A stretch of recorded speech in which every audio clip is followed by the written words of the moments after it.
Hey guys, so excuse the face as always, and sorry about this weird angle, but I'm trying to set things up and I just can't be bothered, quite frankly. Anyway, this is going to be my May wrap-up video. It's a little bit late, but it's here, so there you go. If you don't know, every month since the beginning of last year, I've been doing all of the television shows, movies, books, and video games that I've watched/read in the month, and this is May's. So let's just get straight on. So we'll start with movies. There's quite a few actually. If you know me, you know I do prefer my TV shows, but yeah, there's quite a few movies. So we have, the first movie is Horns. Now, you know I adore Horns. It's one of my favourite books of all time, one of my favourite movies of all time. I've probably watched it close to 20 times, maybe more. I can't get enough of it. And I found out that one of my friends had never watched Horns, so you know what that means, stick it on. And oh, I just love it. So if you don't know what Horns is, it's a film starring Juno Temple and Daniel Radcliffe, and it's about, I don't know how to describe Horns without spoiling it, but basically Merrin, who's the Juno Temple character, she dies, or is killed, is murdered, and the whole town blames Ig, Daniel Radcliffe, her boyfriend, for it, and it's about unravelling the mystery, and along the way he starts developing a pair of horns, and it's about why, and it's very intricate twists and turns along the way. I will say the book, in my opinion, is a million times better. It's written by Joe Hill, who is Stephen King's son, and I just really, really, really love the book, especially because, I'm not going to say too much because of spoilers, but a few of the chapters are written in the perspective of somebody whose perspective you don't really see in the film, because of course it's Ig's perspective in the film. So yeah, I hope that makes sense, but I just don't want to spoil it for you. But I would highly recommend you read or watch Horns at least once, because I just think it's a fantastic film. The soundtrack is great as well. Of course, it has David Bowie in it, so I'm going to love it. Yeah, I just love, love, love Horns. The second film I watched this month, I've already watched again, and it is Ladyhawke, one of my favourite films, one of my mum's favourite films. I think it's a film from, I want to say the 70s, maybe early 80s, but it's a brilliant, brilliant film. It stars Rutger Hauer, Michelle Pfeiffer, and Matthew... Oh, I've blanked. I've blanked on his name, but he's been in a lot of things as well. And Ladyhawke is just a brilliant, brilliant film. Bit cheese, but it's great.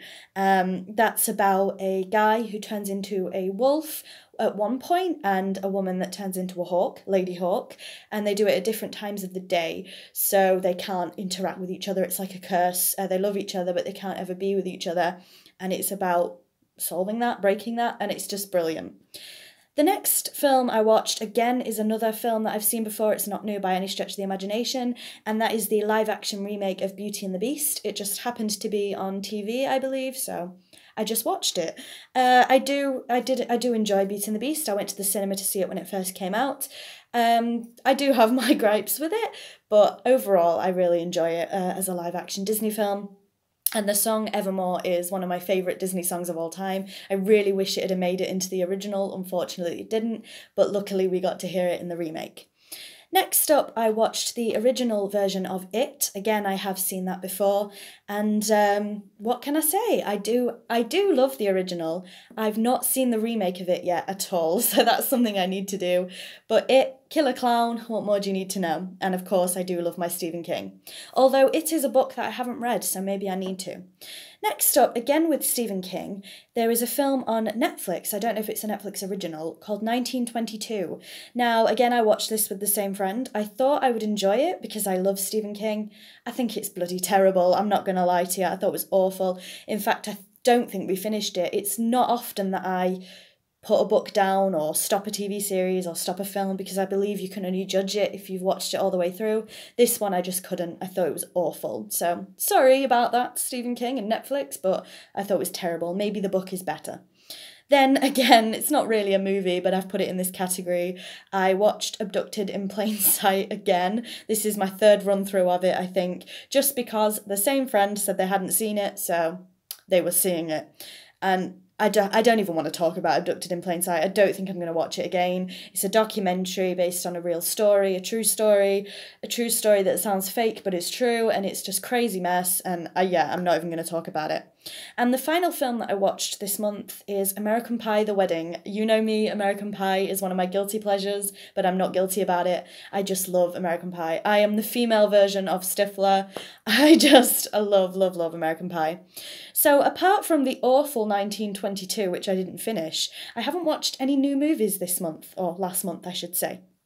So we'll move on to TV shows, and there's actually not that many. So first of all, we have EastEnders. In every wrap-up, I always watch EastEnders. Still not sure where it's going. I'm really upset because Sean Slater came back and then he disappeared again, and I just can't cope because he's one of my favourite characters and he's gone again. And then Britain's Got Talent. I believe Britain's Got Talent finished. Let me just check. I don't know if it finished in May or finished in June. I shall check my book, because obviously I've got June's. No, it finished in June, so Britain's Got Talent will be in June's wrap-up as well. But yeah, I kind of enjoyed this series. It's had its ups and downs. The X reveal, I loved that. And Colin Thackeray, who won, I'm so happy about. I thought he was a brilliant winner. And then, of course, to go with Britain's Got Talent is Britain's Got More Talent. I watch that up until it goes live, and then I don't watch it anymore. I don't like Britain's Got More Talent when it's live. I know that sounds a bit weird. I watch it up until the point it goes live, and then I don't really watch it. And then I've been continuing my True Blood rewatch for maybe the 4th or 5th time. I'm on series 6, so that one will be in the next few months' wrap-ups possibly.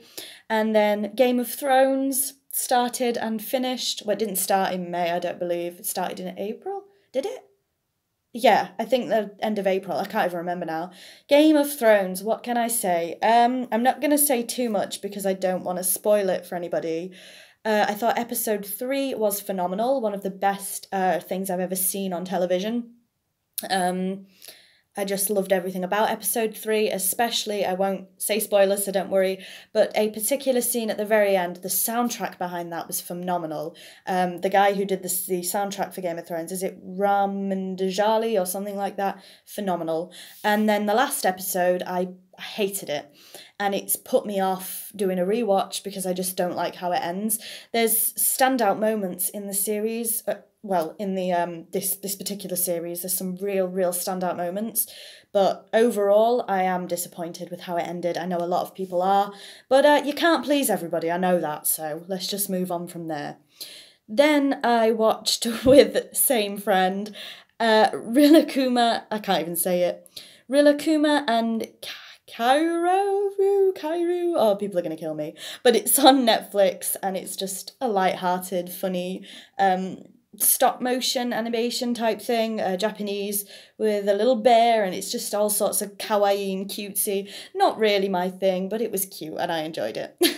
Then we watched one episode of Norseman, which is on Netflix as well, and I thought it was terrible. I think it's supposed to be a satirical piss take thing on Vikings and that kind of thing, but it's not my thing. Then, of course, I watched the Eurovision Song Contest. You know me, I love a bit of cheese, and loved Eurovision.